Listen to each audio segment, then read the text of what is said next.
Монголд ер нь барбер шоп гэхээс илүү зүгээр барби шоп гэж юм. Барби бол тий.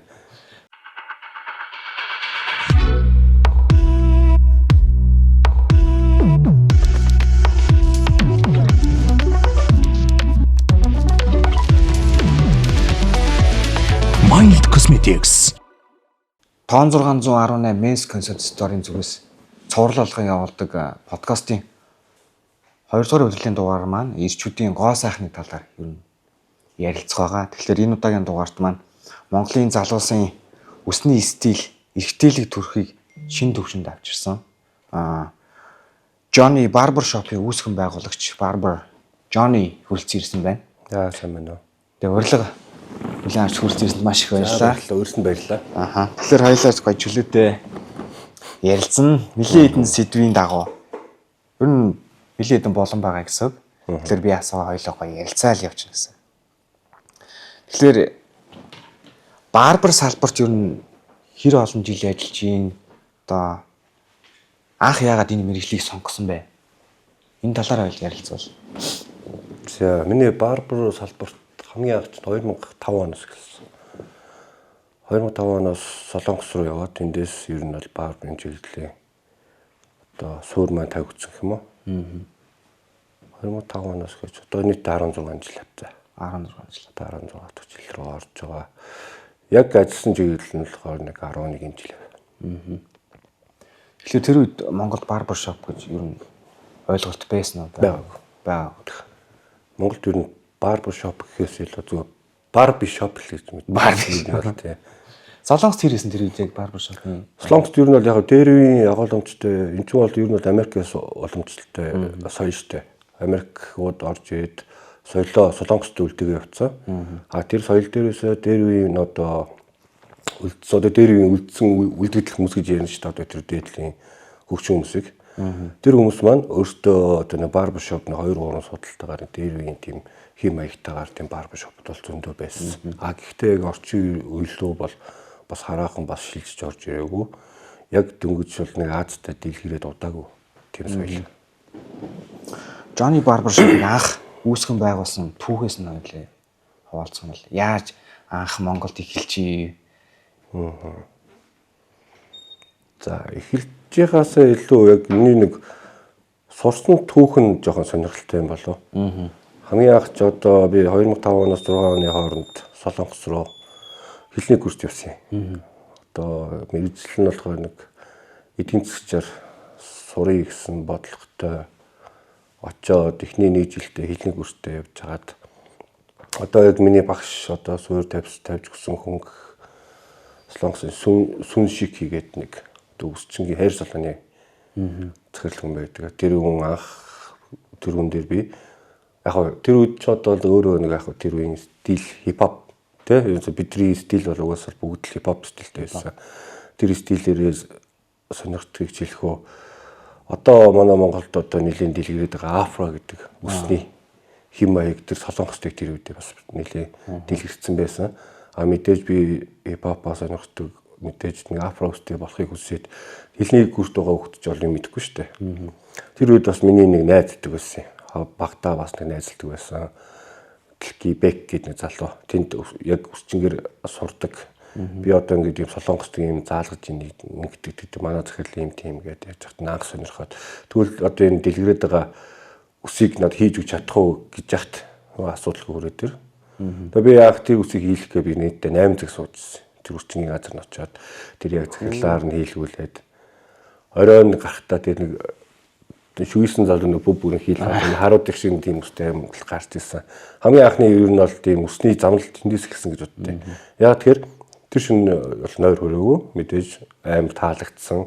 Цааш би ер нь яагаад энийг нь сурч болохгүй бэ гэж нэлээд олон бодож бодоод айдооны дараагаас нөгөө найз дээр очиод өснө би юм суръя л да. Чиний захирлаас асууад өгч нэг хэлгүй үеийн гатаад хүн авах юм болов уу гэж. Тэр үед бол яг хөө хууль бус шүү дээ. Бас хамаагүй шууд одоо нэг оюутан жолоогүй зөв хэлний курстэй бид чинь нэг гадуураас нэг зөвшөөрлөөр ажил хийх хэрэгтэй. Зөвшөөрлгүйгээр сурах. Тэгээ нууцаар сурсан л та. Тэгээ мэдээж хамгийн доод цалингаас эхэлнэ. Мэдээж юм сурах гэж байгаа хүмүүс чинь тэгэл шал шүүдэж хог одоо хог гасган ус угаана бүх юмыг одоо ихнээс нь сурж эхлээд ер нь бол тэгэл жил бас хүний ус угаач шал шүүдсэн тайс. Тэгж л ихсэн ер нь бол эндээс маань эхлээл одоо ингээд одоо энэ барберийн замнал эхлээд хажуугаар нь тэгээд техник курсээ төгсөөд 2.5 жил одоо яг манай Монголын эмсүүд гэх юм уу да мэрэгс сургалт үйлдвэрлэлтэй өгдөгтэй адилхан тэгээд Солонгост тийм сургуульд ороод 2.5 жилээр төгсөж тусгаад бичээ сурж явах хугацаанд хажуугаар нөгөө л нэг газар ажиллаж л байсан. Гэмаа сурж л байсан. Тэгээд ажил тусаад албан ёсоор тэр газар бүтэн цаг ажил хийдэг гэсэн. Тэгээд Монголдо хэдэн онд ирээд тэгээд бас тийм жоохон ээдэртэй. Яг миний яг тэр сурж исэн үед чинь болохоор яг барбараар биш бас. Яг хосуучин гэж явж байсан. Тэгээд hair designer гэдгээр явж байгаад тэр сурж явах хугацаанд 3 жил гарангийн хугацаанд би нэг доктор трейд гэдэг нэг залуутай танилцаад манай тэр менежер орж ирсэн байхгүй тэр ажлын газар. Тэр хүн яг барбар чиглэлээр бод яг нэвтрээд явж исэн трейд талыг бас нэлээд хийдэг. Одоо трейд гэдэг нь одоо реги урсгалын бүт үснүүд байгаа шүү дээ. За энийг хийгээ явж исэн хүмүүс байгаа. Тэр ах маань тэгээд тэр ахтайгаа ер нь бол нэлээд дотн танилцаад ихэндээ багш шавийн барилга аваад тэр үнээсээ барбар гэдэг юм бас нэлээд судлаад реги урсгал ямар байх вэ? Монголд одоо афро урсгал одоо яаж хийх үү гэдэг юм мэдээж тэр хүн чинь нэлээд туршлагатай хүнээс би яг ах トゥ угийн харьцаагаар ингэж явсаар агаад нэлээд сайн сурж мэдж аваад тэр үед яг манай захирал бас нэг юм харсан юм шиг байгаа. Хайр салон байсан байж хаад давхар хайр салоны хажуугаар нь бас дахиад нэг өөр нэг барбар шоп хийчих гэдэг байдлаар. Тэгэд нэлээд эндээс бас хүмүүсийг цуглуулад нэлээд олон гаруудыг цуглуулад одоо ингээ барбар шоп нэ тийм болохоор стил имиж одоо хоорондох сурсан мэдснээ хуваалц гээд тэгээд тэр дундаас нэлээд олон хүмүүс цугсны дундаас нь одоо ерөнхийдөө сурч гарч ирсэн юм да. Тэгэл ер нь бол яг энэс л замналтай эхэлж явсан. Зөв. Тэгээд тэнд байхдаа ингээд за Монголд очиад би барбар шопыг ер нь хөгжүүлнэ, энэ соёлыг түгээн гэсэн зорилготой ирж байгаа гэсэн үг тийм. Хамгийн анхны салбар нь хаана анх хийж? Хамгийн анхных чинь би 2014 онд Түнсийн нэг дээр нээжсэн. Түнсийн. Тий. Гэтэ яг Johnny гэдэг яваагүй. Нэр нь бол Joss Barber Shop гэдэг байсан. Бас хөгжилтэй л дээ. Joss Barber Shop гэдэг хүн ойлгохгүй энэ өсчин байна нэг гэж л харж байгаа байхгүй. Гэтэ бас гаднаас нь харахаар хаяг нь мэддэхгүй нэг одоо Barber Shop гэдэг хүмүүс бол нэг хаалга андуурч бол амар их орж ирнэ л дээ. Ялангуяа эмээгүү нэр. Нөгөө нэг соёл нэвтрэг хүмүүс байгаа шүү дээ. Тэгээ тэрийг харангуут ингээ хальтна Joss Barber Shop гэхийг хүмүүс чинь андуурж аваад Joss Barber Shop гэж одоо хүүхэлдэйн дэлгүүр гэж андуурж их орж ирсэн. Barber Shop-ыг мэдгүй гэсэн. Залуучууд ч гэсэн ер нь бол бас андуурж орж идэг үе зөндөө байсан. Тэр үед яг тэр мэдгүй гадагшаа явж одоо энэ Barber Shop гэдэг юу байдаг вэ гэдгийг үзээгүй хүмүүс нэлээд олон байсан. Тэн дээр бол амар тийм асуудал бол зөндөө байдаг гэсэн. Замнал нь яг өнөөдрийн төвшөнд хүрэхдээ яаж хүрсэн бэ? Хэдэн салбар та нээжсэн? Би тэгэл 4 салбар нээж үзсэн. 4 салбар нэгээд дөрвөлгийн хаалаа эсвэл одоо ганц салбартаа бол Монголын нийгэм ямар илээ, тэр түрээсийн тогтолцоос ямар илээ. Ер нь бол хэцүүлтэй. Монголд бол бас нэг жижиг бизнес эрхлэгчид нар бол ойлгохтойхон бас нэг дээшээ шууд хурдан гарах магадлал бол бас бага, аим бага. Эсвэл нэг хоол хийж хувц зардгуул юм бол нэр хэцүү. Үсээр нэг хүмүүс ингээл юм хийгээл өчиг зүгөө байдсан хүмүүс байдаг л байхгүй юм л. Одоо ч нэг салбартай тий. Одоо ойл нэг тий. Үндс нэг салбартай. Нэг салбартай. Хоёр салбар байлгаж аваад татаад шууд нэг томор хийцэн. Одоо хүүхдүүдийн бүгдийг нийлүүлээд одоо бөөндөө одоо 8 бол ажиллаж байгаа. Одоо ч Johnny Barber Shop гэдэг нэртэйгээр хаалт байршлаа. Анх тэр 2014 онд болохоор Joss байж байгаа. Бас нэг сонд хөвгтэй бас яг яриад байвал 14 онд Joss Barber Shop байж байгаа. 15 онд Жоос хайр студ болгосон юм би. Барбершоп студ руу бас. Яа тэр нөө барбершопоос нэг жоо шантрах маягаар байж студ руу орж ирсэн. 1 жил яваад 1 жилээс дахиж яагаад тэ буцаад Жонни гараад энэ гарч ирсэн л дээ. Одоогийн салбар нь байрлал хаана лээ? Одоогийн салбар болохоор Баруун дөрвөн замын Бүлэс Гранд Плаза тал руугаа явах зам байгаа. Тэгээ Монголд ер нь бол яг би ганцаараа барбершопыг нутагчулсан бол биш. Ер нь бол ийм соёл бол байсан. Яг би төрүүлж хараад юмгаа яг бусдаас илүү төрүүлээд нээсэн нь бол байгаа. Тэгээд ганцаараа би хөгжүүлээгүй. Энийг маш олон ижил сонирхолтой хамт хөгжүүлээ. Цааш нэг үн таниулъя. Бидний соёл бас нэг ийм тустай юм байдаг шүү. Өсчин гэхээр л эрэгтэй эмэгтэй хоёр гээл байгаад хос өсчин 50% чадвартай хүмүүс биш. Яг барбер гэхээр бол яг ирчүүд нь 100% чиглэсэн. Мэргэжлийн гэдэг өнцөг дээрээс авч байгаа мэргэжил хэвгүй. Одоо яг барбершопын гол үйлчлэгээ нь одоо үс тэгээ дээрээс нь юу орж байгаа? Сахал, Үс сахал, скин кэр, толгойн бас массаж, энэ төр үсний арчилгаа энэ төр төлхөө байдаг. Хөвчлэн гэхдээ ер нь барбершоп гэхээр очир зүггүй нэг гоо сайхан шиг үсцэнгүүт ч одоо салаанаас ялгаатай. Ялгаа нь болохоор бид бол зөвхөн үс заслын газар. Үсийг засна. Толгойн үс гэсэн үг шүү дээ. Толгойн. Тэгээд жок руу тэгэл бас бүхэл би үсийг засч болох юм. За одоо хоёлоо тэгвэл гол яриандаа ороход бол за ирчүүдийн стил ба үсний соёлын талаар одоо ярилцсан. Тэгэхээр эрэгтэй хүн үсээс асуулах нь одоо үсээс асуулснараа хэр тодорхойлогддог вэ? Одоо нийгэмд байр суурь эзлэх хөв гэж байдаг уу? Үснийх нь стилээрээ хүн ер нь үнэлэгдэх үнэлэмж гэж байдаг уу? Энэ тал дээр та юу гэж боддог? Эрэгтэй хүний үсийг тухайн өдрийн өнгөлөг годсууд тэр хүний бүх ажил үйлс сэтгэл санаа өөдрөг болдог ерөөсө. Өглөөс ирээд өчн дээрээ цаг аваад барбер дээрээ те цаг аваад тэр өдрийн засалтаа өөртөө амгүй таалагдвал тэр хүний ажил тэр чигээр өдөртөө 100% гой бүрэн бүтдэг. Гандан шиг гэсэн үү? Нэмгээр л баг. За сүүлийн тэгвэл Монгол залуусаа одоо үс засалтын чиг хандлага сүүлийн жилүүдэд ер нь хэр өөрчлөгдөж байна? Энэ соёл ер нь хэр явж байна? Монголд хэр байна? Гадаадад таны харж байгаа ер нь ямар хөө төвшөнд явж байна? Өөрөлд бид нар чинь нэг 70 80 онд чинь болохоор угаасаа нэг урт устай байсан шүү дээ. Ерөөсөл хажуугаар ихээр давж орж ирдэг. Сүүлийн тэгэл одоо 20 дугаар зуунд чинь одоо ерөөсөл ер нь бол өсгөө болчиход байна шүү дээ. Хажуудал нь бол тэндээ тэгэл 0-оос тэгээд дээш нэгэд уусгалтууд маань нарийн гарч идэг боллоо. Тэгээд дээр талынхан үсийг л халмиг сайд парт ингээд хоёр хуваагаал одоо нэг тэмцэлгээ тавьдаг байсан.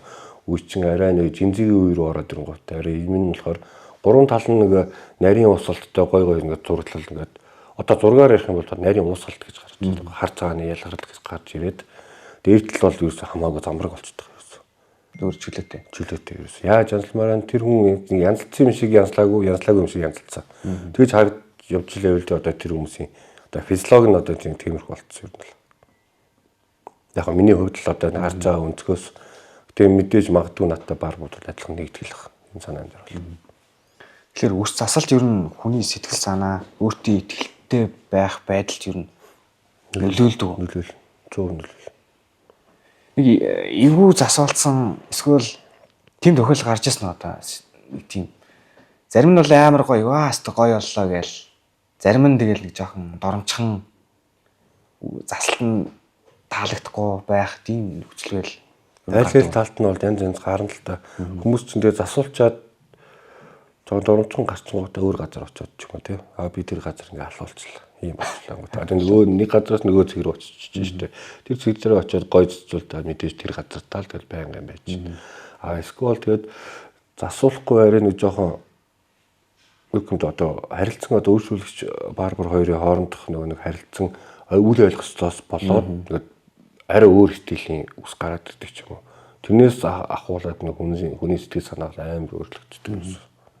Тэгэхээр ер нь их сайн ярилцах хэрэгтэй. Тий, ер нь бол ярилцах хэрэгтэй. Тэгээ мэдээж Үйлчлүүлэгчийн 50%, барбарын 50% байж энэ дундаас нэг стил гарч байна. Тэгэхгүй бол шууд үйлчлүүлэгчийн 100% сонирхлынхын загварын одоо барбар маань 100% тэр хүн дээр дохоод өгчхөр нөгөө хүнийх нь бодол нь ерөөсөө тэр хүний толгой дээр дохоод ороод ирэхээр ерөөсөө яг тэр загвараар нь толгойн хэлбэрээр юу байдаг байхгүй юу? Яг гарахгүй. Тэгэхээр тодорхой хэмжээгээр ерөөсөө нэг барбарын тэр одоо нэг ур чадвар гарч иж одоо нэг 100% төгс ус гарч ирнэ гэсэн. Мэдээж бол хамгийн түрүүнд бол хоорондоо харилцаарай. Маш сайн байж иж хооронд аим гоё стил гарч ирнэ. Зарим талаараа тэгвэл барбарын менюч марк сэтгэл зүйч маягийн. Тэр чи одоо энэ яг хоо бид сүүлд гарч ирээд байгаа бидний энэ барбар гэдэг урсгал чинь дээр үед болохоор бид нар чинь бас хүний эрэгтэй хүн яг хоо эрэгтэй хүнд үүсдэг одоо гендерийн юу байгаа ч гэсэн дээр үеэсээ бид чинь шүд янзалдаг, гутал тосолдог, улс төрийн одоо нэг бас нэг тийм хурган тийм бла хийгээд бас яриа өрнөдөг. Тэгээ бас одоо нэг тийм смокинг газар тамхиа татна 100 г вискигээ хоорондоо ярилцсан бас тэгээд тэр сэтгэл зүйч бол наад чинь угсаа байсан юм байхгүй.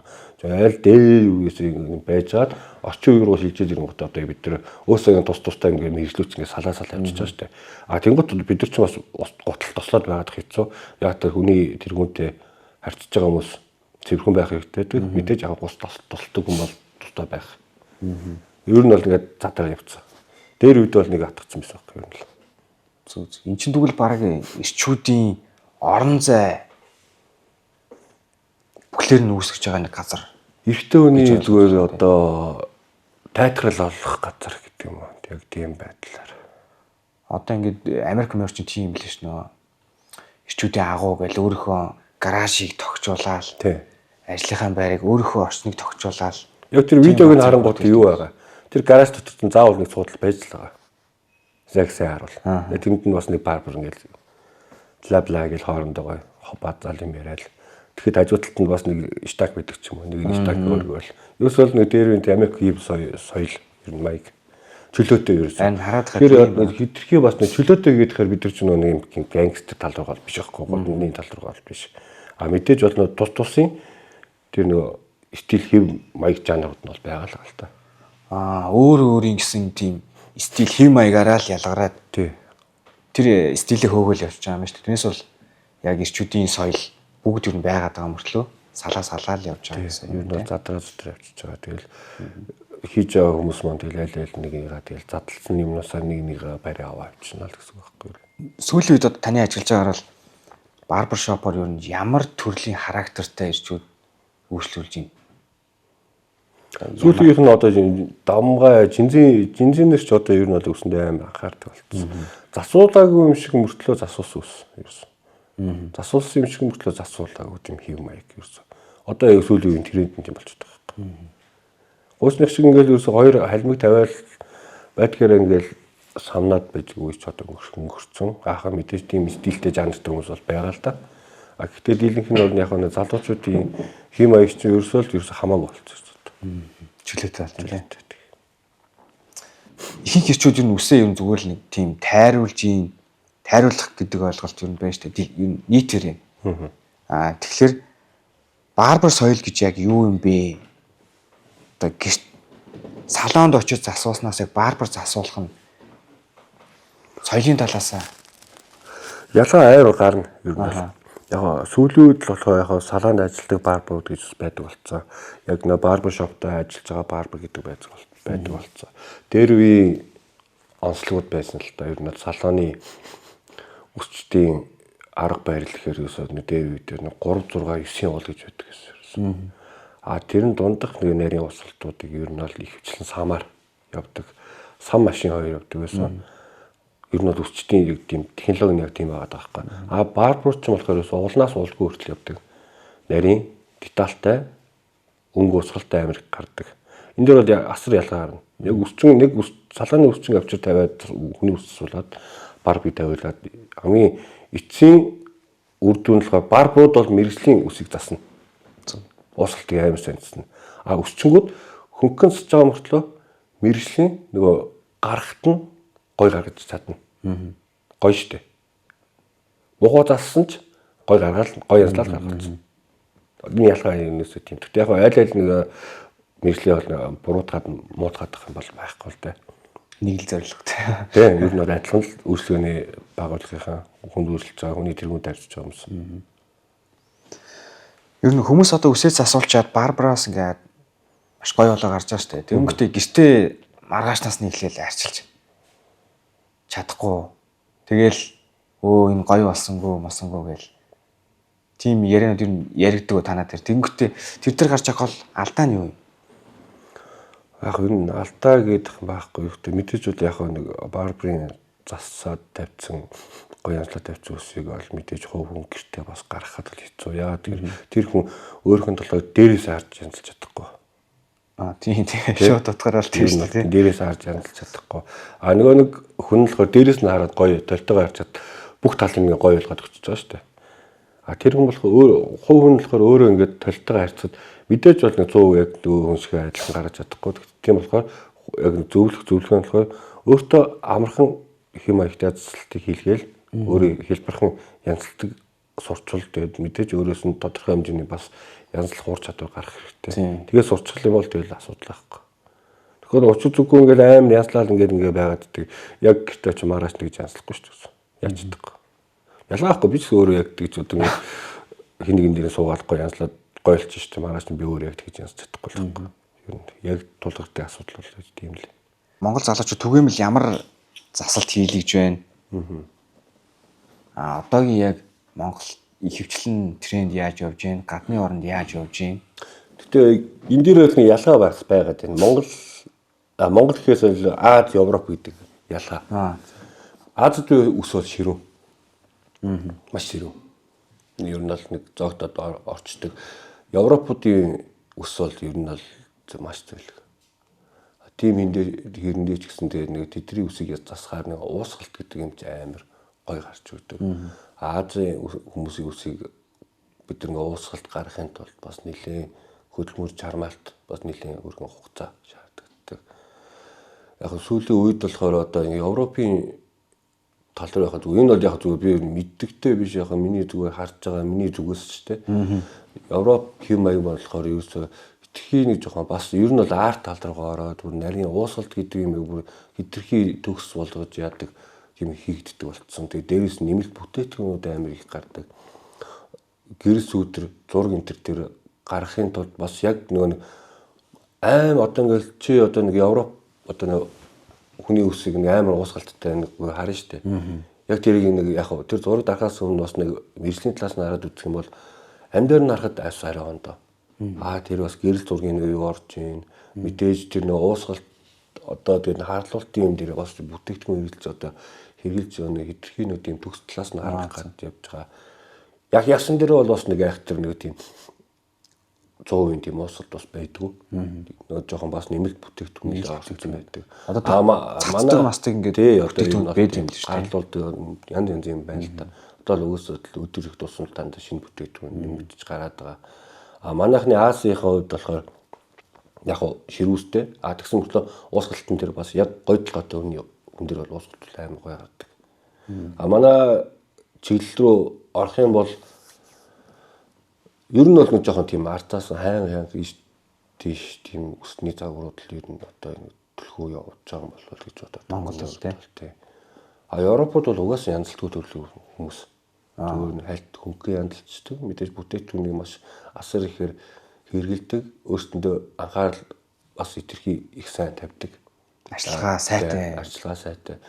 Тэрнийхэн хэмжээгээр тэгэл бүтээгдэхүүн чинь дандаа тэгэл гадны орнуудаас л үүсч гарч байгаа шүү дээ. Бид нар чинь бол импорт одоо үйлдвэрлэгч биш. Бид нар чинь ерөөсөө экспортлж авдаг л хэрэглэгч нар болгоо чинь. Сүүлийн үед бол Монголын залуучууд өөртөө анхаарах хандлага нь ер нь ихсэж байна тийм. Ихсэж. Ирс их үү? Ирс амар их болсон. Бид нар ч одоо ингээл Монголд ч Барбар мэдээ таньдаг үе байсан шүү дээ. Таньдаг үе байдаг багч яг тэр үеийн засалтууд ерөөсөө вакслак гэдэг юм чи бас хоорхол байсан шүү дээ. Тийм шүү дээ хэрэглэн. Тэгээ вакс дотор одоо помад гэдэг юм чи бас байхгүй. Шинэ нэр төрлийн одоо юм чи бодогддог. Помадыг мэддэг хүн бас ер нь ховор байсан. Вакц гэхээр тэгээд нэг дээр үеийн гээл гэдэг юм байсан. Хөөс. Ерөөсөө одоо энэ дээр үеийн чинь л одоо юмнууд буцаж сөхөдөж гарч ирэх гэдэг байхгүй. Хөөсөр одоо нэг тийм шингэн одоо нэг тийм гэлцсэн юм барьцсан юм шиг мөртлөө хатар болчдаг. Гэлцэн болохоор нэг өстө байдгаар нэг хийвэнд оруулаад ямар ч үтгэн үсэг ер нь бол нэг шингэн юм шиг харагдулдаг шүү дээ. Ер нь. Тийм байдгаас одоо орчин үеч нөгөө вакс центр ингээ бүх помад одоо помад янз янзын төрлийн нийслэлүүдийн одоо асар их бүтээгдэхүүн байгаа. Эдгээр ингээд бүх одоо янзлага болгон дээр одоо ингээ бүх нэг бүтээгдэхүүн нэг тийм агуулмжтай хэрэгэлдэг болцсон. Гэтэ мэдээж одоо манайхны юу гэх юм та стил нь ерөөсөө ер нь дээр байгаа бодол ер нь бол жоохон замбраагүй тал руугаа нь орцсон. Ер нь л чөлөөтэй хитрхи. Задгаарч эхэлчихлээ юм байна л тий. Харах өнцгөн арай ондоолж явж байгаа. Тэгээ дэрийгээ дагаад олон төрлийн бүтээгдэхүүнүүд гарч ирж байна. Стил хэм маягт нь тохирсон бүтээгдэхүүнүүд бүр ингээд салаа бол явж байгаа юм шүү дээ тий. За тэгэхээр хоёулаа барбер шопын амжилтын талаар одоо Johnny Barber Shop байгуулснаас хойш ер нь хэр их ирчүүдийг одоо өөртөө итгэлтэй байдлыг хэрхэн өөрчилж чадчихээн гэж энэ соёлд ер нь өөрийг хэр хөв нэмэр оруулж чадсан гэж ер нь өнөөдрийн түвшинд харж байна. Өнөөдрийн түвшинд яг Монголд хинээс нь төрүүлж барбер шоп нээсэн дээрээ бас өнлөөштэй гэж бодож байна. Мэдээж бас бусад сонирхол нэгтэй залуучуудаа нэгтгээд Монголтой бас холбоо байгуулад холбооныхын тусламжтайгаар бас адилхан хүмүүсийнхаа нэгтгэж одоо нэг барбер шоп ийм байдаг шүү, тийм байдаг шүү. Ингэж яваарэ одоо ийм дээр анхаараа гэж Монгол улстай арай бас нэг жоохон ингэ тэлж өгч байгаад болоос баярлж байна. Гэхдээ бол би бол ганцаараа дэлээгүй. Олон хүн байсан тулдаа энэ ч одоо ингэж хөгжиж ирж байгаа шинэ соёлоо нэвтрүүлээ явж чинь шинэ соёлыг хүн болгон таашаа бас нэвтрүүлж байгаад бас нэлээд баярлж явж байгаа. Тэгээ яг барбер шоп гэдэг нь бол зөвхөн тийм үс засах газар баг биш болоо явчлаа шүү дээ. Тэнгүүт ирчүүдийн баг өөртөө итгэлтэй байлгах тийм төв болоо явчлаа шүү дээ тий. Одоо нэг хошин маягаар ярил одоо тэр ирчүүдэд өглөөний зурхаал юм уу да. Тухайн өдрийн зурхаа ерөөсөө тэгэл өөртөө итгэлийн нөхцөл тэгэл тэр хүн тэгэл тэр өдөржингөл хаппи ерөөсөө. Тэ үсийн заснараа зам мөрийн засаад ингээд гаргаж байгаа юм шүү дээ. Тий одоо түрүүний чиний хэлдэгсэн байна гайдан шиг л одоо. Барбер Johnny-гийн үг 3 зөвлөгөө гэж болон ба. Тэгэхээр танд ирчүүдийн үс арчилгаан заавал байх ёстой нэг бүтээгдэхүүн гэж зөвлөвөл ямар бүтээгдэхүүн зөвлөх вэ? Номер 1 powder. Powder. Тий. Powder янзлаг юм шиг янзлсан байдаг, янзлсан юм шиг янзлаагүй. Easy ерөөс амар амарх юм бол. Ерөөсөө толгой дээрээ цацлаа, хийц зэгсэрлээ. Ямар хэлбэрт оруулмаа тэгээд тэргээр байж болно. Одоо Монголд ер нь powder-ын соёл нь хэр дэлгэрсэн байна? Одоо ер нь бол дэлгэж эхэлж байна. Тэгж байна. Тий. Ер нь бол нэлээд гайгүй одоо залуучууд гэсэн нэлээд powder гэдэг мэддэг болсон. Мэдээж бас энийг бас хүмүүс таниулахад бас тодорхой хувь нэмэр оруулсан тодорхой хүмүүс бас байгаа. Оруулж нийлүүлж байгаа бас газрууд байна. Мэдээж бидэрт экспортлж оруулж гэж байгаа тийм. Бидний очиод авч чадахгүй юм гэж л авчиад өгч байгаа байхгүй. Энэ дээр бас нэлээ талархууштай. Үс илэрчүүлэгч powder-ыг л зүйл. Тийм. Энэ бол best шүү. За дараагийн зөвлөгөө нь бол үсний өнгө засалт сонгохдоо юуг анхаарах вэ? Юуг анхаарах хэрэгтэй залуучууд нь. Өөртөө зөксөн өнгө одоо засалтын хэлбэр хэв маягийн талаар анхаарах зүйл нь юу гэдэг юм бэ? Анхаарах зүйл гэх юм бол нэг зураг харчаад тэр зураг шигээ болно гэж битгий байна. Эхлээд өөрийнх нь толгойн хэлбэрийг бас хар. Тэгээд дараа нь одоо мэдээж засалгаж байгаа үнтэй зөвлөлт. Тэгээд 3 дахьт нь та хоёрын дундаас ямар бүтээл гарах вэ? Тэгээд тэр л эхлээд өөрийнхөө онцлогийг мэдчих тий. Ямар үстэй өөргөөглийг мэдчих. Тэгээд өөрхөн толгойнхын хэлбэрээ бас бодоод шууд харсан үсээ шууд яг би энэ шиг болно гэж битгий бодож байгаа. Зүг мэрэгжлийн барбер шоп нь очоод барбер менежер нь одоо тий асуугаад зөвлөгөө аваад тэгэх юм бол илүү үр дүнтэй. За дараагийн нэг зөвлөгөө гэртээ үсээ арчлах энгийн аргууд. Юу зөвлөх вэ? Би ч одоо тэгээд одоо нэг нэг мөнгө авсан шиг л одоо повдор л хийх гэж байна. Энэ маань ерөнхийдөө бол повдор маань яг сүүл гарсан шинэ бүтээгдэхүүн нэлээд алдартай болоод ирж байгаа. Ер нь янзлахад бол маш хэлбэрхэн баггүй ер нь бол. Өөр янзлахад хэлбэрхэн. Бидний өөртөө дээр нэг янзлаад үзүүлээд харуулах ч гэсэн хуучин өөртөө гэртээ янзлаад үзэх ч яг адилхан ер нь бол бас ойролцоо хэлбэр бас гарахаар. Яг тэрийг дүрсний дараа өөрхөн хүссэн хэлбэрээ бас гаргаж болж байгаа. Тийм болохоор энэ бол мэдээж бол повдор гэдэг хүмүүс яагаад юу гэд гайхаад байна гэхээр энэ бол мэдээж гүрлэн бүтээгдэхүүн. Одоо дээр үе одоо нэг юу юм да. Хүүхдүүдийн нэг тайлх гэж яддаг шүү дээ. Тайлх тийм. Жохон памперсент юм одоо нурж мурхааны тайлх гэдэг гэдэг. Бүтэц юу нь тийм бүтэц нь бол тиймэрхүү нутаг цагаан зүйл байгаа. Нэг бол мэдээж гоё арсан дээрээ тарааж өгөөд үрээд сэгсэрхэд бол ер нь бол үүсэж байгаа юм хэлбэрч мэл доорхоо хурдан гарч чинь. Үснийхээ яг дээд хэсэгт уг могт нь төрөхөж орж болох юм аа болно шүү дээ. Энэ чинь бол үгүйсээ нутаг цагаан зүйл ямар нэг хашил энэ төр бол байхгүй. Гэтэ би их таамдаг шүү нэг бол зүгээр. Одоо яг сүүл тренд болж байгаа бүтээгдэхүүнийг л хандалж байна гэсэн үг шүү дээ. Энэ бол яг мэдээж миний хувьд бол маш их таалагдж байгаа. Би өөрөө төлхөө амар хэрэглэж байгаа. Бас бусад хүмүүст маань ч гэсэн таалагдаад бүгд хэрэгж байгаа. Тийм болохоор л би повдор гэж зөвлөд байгаа юм бол. Тийм. Би бол биднээс ч одоо анх гэл хэрглэж үтсэн, тэгэл лак хэрглэж исэн. Тэгээ сүүлийн үед бол бид нэр вакс гээл одоо тосон вакс макс янз бүрийн шавар ваксууд ил хэрэглээд явж байгаа. Тэрнээс повдор бол гэхдээ повдор ч бол яг бас нэг тийм нэмэлт төлөвлөгөөн дээр повдорыг болохоор 5 см-аас доош үсэн дээр бол хэрэглээд нэг гой бас хэлбэр гаргана гэж байхгүй. Ерөнхийдөө бол нэг жоохон баг зэргийн урт талдаа үсэн дээр хэлэх. Тэгчиж ер нь илүү. Дунджаас тийм дээ дунджаас жоохон дээгүүр. Хитрхи урт ус биш. Ер нь бол баг зэргийн дунд үснээс жоохон урт үсэн дээр хэрэглээд.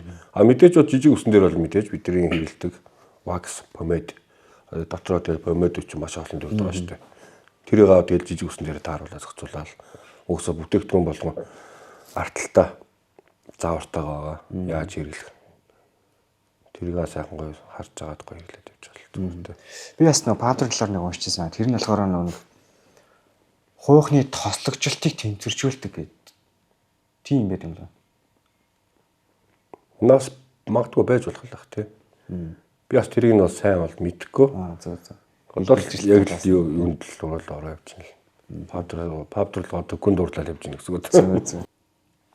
Би яг өнөөдрийн ингээ яриаг хоёлыгийн яриан дандаас ийм дүнлэлтэнд хүрчлээ л дээ. Ирчүүдийн үс засалт бол зүгээр нэг тийм гадаад төрх биш юм байна. Энэ бол өөрийнхөө илэрхийлэх одоо хэлбэр гэх юм уу өөрийнхөө босдод үнэлэгдэх үнэлэмжийн зүйл юм байна.